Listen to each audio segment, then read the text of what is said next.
తిరుమల శ్రీవారి సన్నిధి భక్తులతో కిటకిటలాడుతోంది. వేసవి సెలవులు కావడంతో శ్రీవారి దర్శనానికి భక్తులు పోటెత్తారు. దీంతో తిరుమలలో భక్తుల రద్దీ పెరిగింది. తిరుమలలోని శిలాతోరణం వరకు క్యూ లైన్లో భక్తులు బారులు తీరారు. దీంతో శ్రీవారి దర్శనానికి 20 గంటల సమయం పడుతోంది.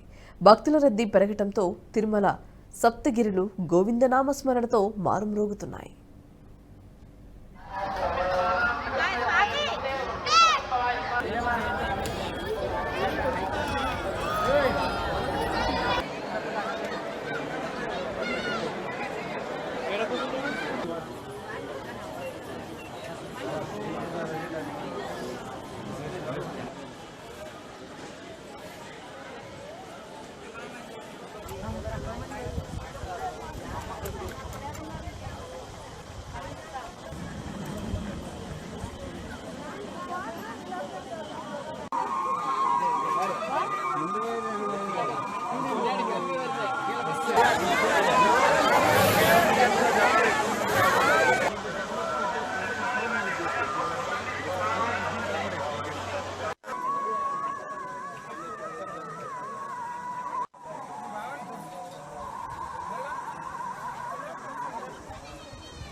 ఈ వీడియో మీకు నచ్చినట్టయితే లైక్ చేయండి, 10 మందికి షేర్ చేయండి. అలాగే కామెంట్ల రూపంలో మీ అభిప్రాయాలను మాతో పంచుకోండి. Nationalist hub group of channels ను సబ్స్క్రైబ్ చేసుకుని తెలుగునాట జాతీయవాద జర్నలిజాన్ని ప్రోత్సహించండి. ఈ వీడియో కింద ఉన్న బెల్ ఐకాన్ పై క్లిక్ చేయడం మర్చిపోవద్దు.